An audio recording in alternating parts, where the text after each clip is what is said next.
tipo de definiciones de democracia es que no se discute, si ustedes leen por ejemplo las definiciones desde la ciencia política, no se discute qué se entiende por el ser humano, no se discute qué se entiende por lo social ni por lo político. Si uno toma la definición de democracia mínima de Roberto Dahl, evidentemente no hay una definición de estos elementos, sino que se dan por sentados.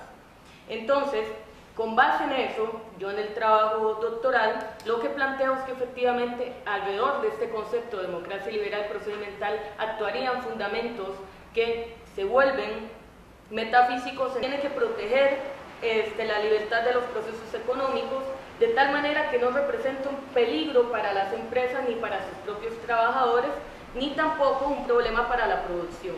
Entonces ahí vemos cuando entonces el Estado empieza a involucrarse en el control de la salud, de la enfermedad, porque no solamente tiene que garantizar la libertad, sino que tiene que garantizar que ese capital humano, dirían los economistas, pueda seguir efectivamente reproduciéndose y seguir manteniendo cierto orden social.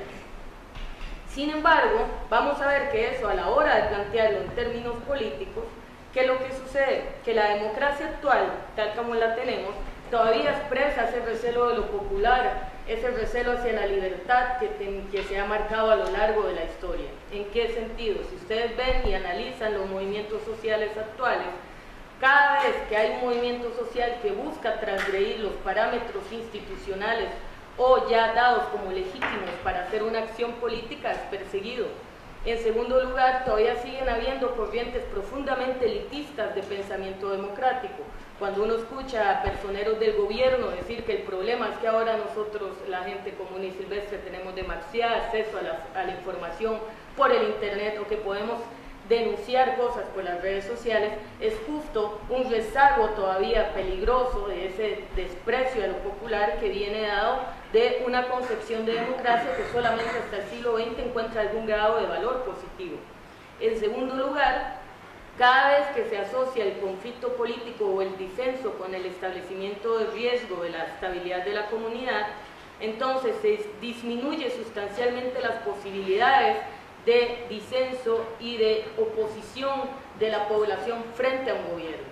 Simple y sencillamente se condena a estos movimientos como algo que ataca la razón porque se perciben como irracionales y el que ataca la moral. Entonces lo que vamos a ver es que la democracia, en lugar de institucionalizar el conflicto, que es la lectura de Lefort, en este momento en particular, esta variante, que eso sí, también algo el deslinde, no estoy hablando absolutamente de toda la democracia, sino democracia liberal procedimental, esto lo que establece son límites a la posibilidad del conflicto y lo que hace es taponearlo.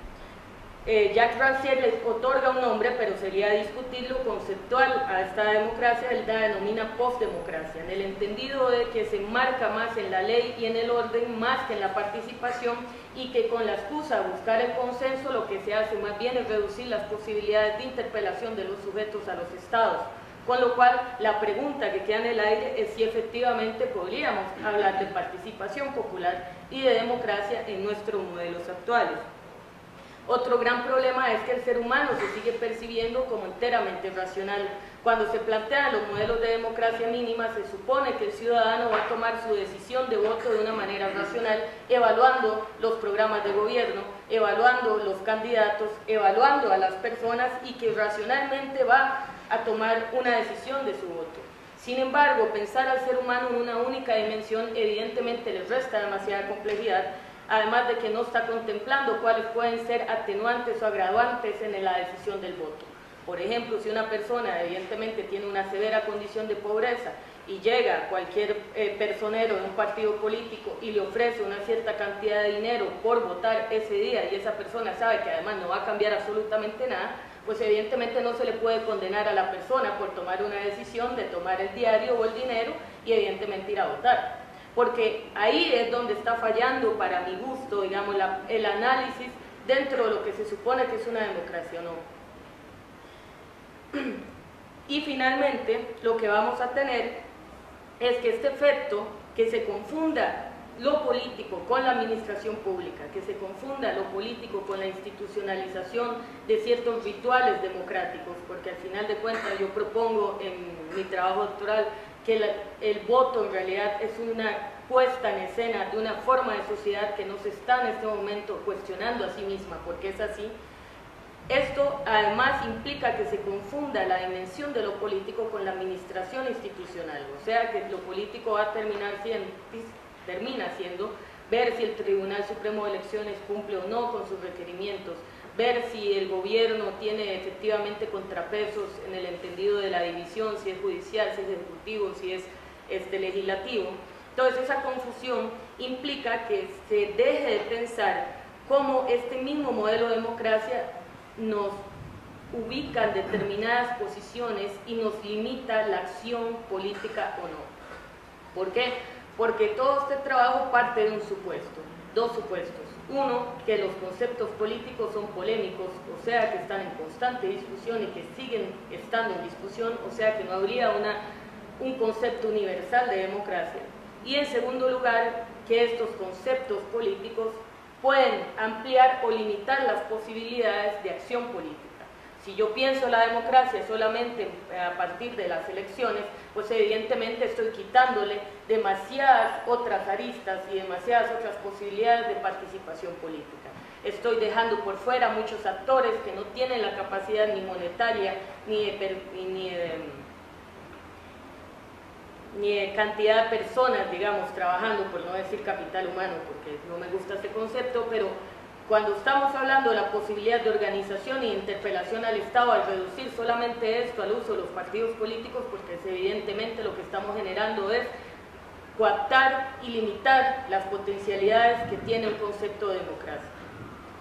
Finalmente, tomando en cuenta que la posición de la cual yo estoy partiendo es que efectivamente lo político es del índole del conflicto, una democracia que busque en exceso el consenso, lo que va a generar tarde o temprano es que al taponear el conflicto, cuando el conflicto emerge en unas dimensiones violentas y mucho más virulento y mucho más dañino al tejido de lo social, que si hubiera modelos democráticos que lo contemplaran como parte de su accionar.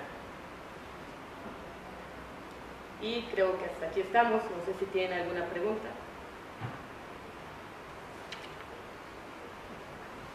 Pues tal vez un comentario de lo que usted planteó, que digamos, el sistema democrático tal vez se basa en un hombre muy racional y que no lo es así, digamos. Tal vez ahí difiero por lo que planteaba von Mises, digamos, de que de la praxeología humana, digamos, el hombre es racional a priori y ya después a posteriori es irracional, digamos. Entonces se basa en el que si hay expectativas de la democracia o de la elección, cualquiera que ésta sea, y que todos al fin y al cabo somos engañados en mayor o menor medida, digamos. Entonces en realidad tal vez no es que el modelo no se ajuste al humano, porque todos los humanos son racionales cuando toman sus decisiones, o sea, hacen acción económica en el sentido que buscan una mejoría y a posteriori la obtienen o no, digamos.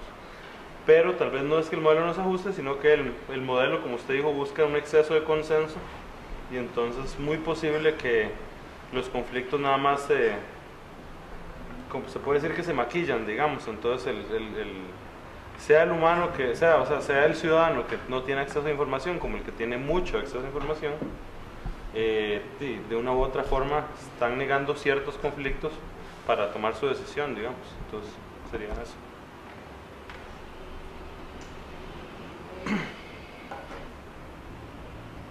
No, con respecto a eso, pues evidentemente yo no hice explícito por el tiempo, digamos, del marco desde el cual literalmente yo me paro para analizar eso. Evidentemente, pues lo que tira von Mises es una interpretación y conlleva ya de por sí una definición de sujeto. Yo parto de una definición de sujeto que no podríamos hablar de un racionalismo a priori ni de un irracionalismo a priori, sino que lo que estamos hablando es que efectivamente el ser humano es muy complejo y había un espectro de toma de decisiones en las cuales yo no podría distinguir la frontera entre una decisión racional, instrumental, o en el sentido de Hobbes, una decisión pensada en el cálculo con la anticipación suficiente para pensar si alguien me va a hacer daño o no. Eso es al final de cuentas la posición de Hobbes. Yo no estoy partiendo de eso, yo estoy partiendo que en el momento en que se toman las decisiones políticas, pues hay muchos factores contingentes que tienen que ver en esa toma de decisiones. Y por ejemplo, la posición evidentemente de von Mises, pues es una posición que él va a defender también el liberalismo económico. Entonces él tiene que partir de una concepción de ser humano que efectivamente sea racional, porque para poder explicar y para poder sustentar todo su modelo, pues no puede pensar en un ser humano racional, se le cae y pierde el argumento interno.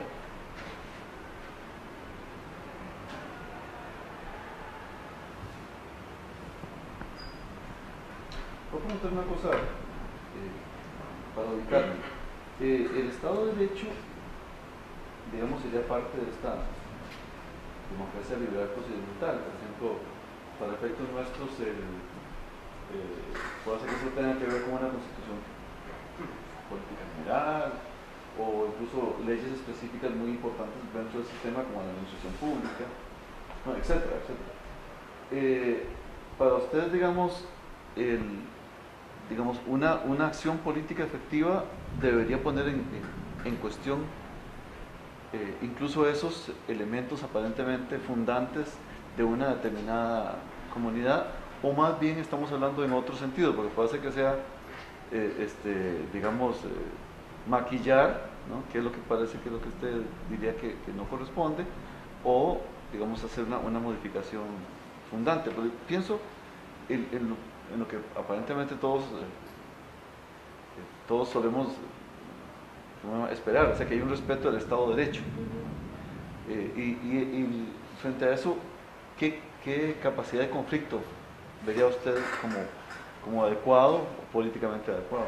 Sí, digamos, yo no parto del hecho de que se tenga que desechar una herencia de pensamiento liberal del liberalismo político, porque creo, y en eso suscribo también la crítica que le hace Lefort a Marx cuando lo interpela con su reflexión acerca de los derechos humanos en la cuestión judía. O sea, Lefort le dice a Marx, al final de cuentas, Marx no contempla la ruptura del orden simbólico que se da cuando se inserta la oportunidad de tener libertades protegidas en el entendido de libertad de expresión, libertad de asociación, entre otras. Yo no partiría, digamos, que haya que hacer en ese sentido, una remoción sustancial de ese marco del Estado de Derecho. Lo que sí creo es que de un tiempo para acá, y yo lo ubico en mi trabajo doctoral de 1989 para acá, cuando efectivamente la caída de los socialismos reales y de los totalitarismos y de ciertas formas, digamos, que tuvieron en algún momento como contraparte a la democracia liberal, esa caída, y uno lee, por ejemplo, a Fukuyama y el fin de la historia, pues efectivamente hace que se asuma como la victoria de este modelo de democracia. Y este modelo de democracia, conforme han pasado los años, al no tener otro interlocutor, además, del índole, del peso simbólico que tenía, para bien o para mal, no voy a defender los socialismos reales, pero era un interlocutor.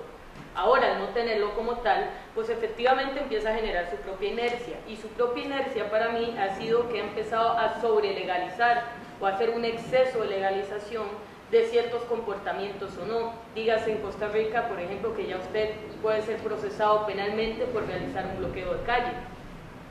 Entonces yo me pongo a pensar, digamos, los agricultores que fueron hace poco arrestados en zona sur, pues esos agricultores, cuando uno le pediría, digamos, a una persona que defiende este marco y le consulta, bueno, qué opción podrían tener, lo que usualmente le dicen a uno es, no, que interpelen al Estado a través de los mecanismos diseñados para eso. Entonces, que metan una querella, puede ser legal o puede ser una consulta institucional. Sin embargo, uno sabe que eso siempre va a excederse por las demandas sociales. Siempre hay marcos que no responden, porque hay ciertos sectores que estarían minoritarios. Para mí lo peligroso es que esos sectores minoritarios cada vez se les va asociando más a una cierta criminalidad o una cierta irracionalidad. Entonces, ¿qué es lo que sucede? Al pretender generar exceso de consenso, se olvidan de estos otros sectores, se olvidan, digamos, de personas que tal vez no tienen la capacidad, inclusive hasta la facilidad de diseñar un documento para interpelar al Estado. Entonces, esos sectores efectivamente empiezan a generar mucha frustración y empiezan a generar problemas en lo que es su pertenencia a una comunidad, sea nacional, política o social. Para mí habría que pensar, y eso es una de las cosas que todavía tengo pendiente, porque creo que le tengo que generar más pensamiento, cómo generar un modelo de democracia aquí y ahora, sin pensar, digamos, en un afán excesivamente progresista o en un afán utópico, cómo generar un modelo que permita la participación más amplia de sectores y que estos no sean criminalizados. Porque ahorita tenemos efectivamente 43 agricultores en proceso penal por haber bloqueado una carretera, por intentar, digamos, exponer su punto frente a un gobierno que a todas luces no les ha querido dar un lugar. Y en ese entendido también suscribo, que no lo deje muy claro, la posición esta de Rancière, de que efectivamente los modelos democráticos actuales lo que hacen es invisibilizar y categorizar de ruido a ciertos sectores de la población en lugar de categorizarlos como sujetos con posibilidad y con validez de interpelación al Estado. Entonces, efectivamente, eso es el reto. Hay que pensar un modelo democrático que trascienda, digamos, simple y sencillamente el marco legal para regular, digamos, el conflicto político, porque ahora todo lo quieren hacer por la vía legal. Entonces, lo que vamos a tener son cárceles llenas de gente, porque si eso, además, crea un precedente. Y tarde o temprano, dependiendo de los movimientos y vaivenes que pueda tener la política, no solo en nuestro país, sino en el resto del mundo, pues efectivamente vamos a un mundo crecientemente jovesiano. O sea, cuando Obama argumenta que uno no puede pretender tener 100% de seguridad con 100% privacidad, pues evidentemente estamos hablando de algo bastante peligroso, que no es algo que corresponda a lo que podríamos pensar una definición de democracia.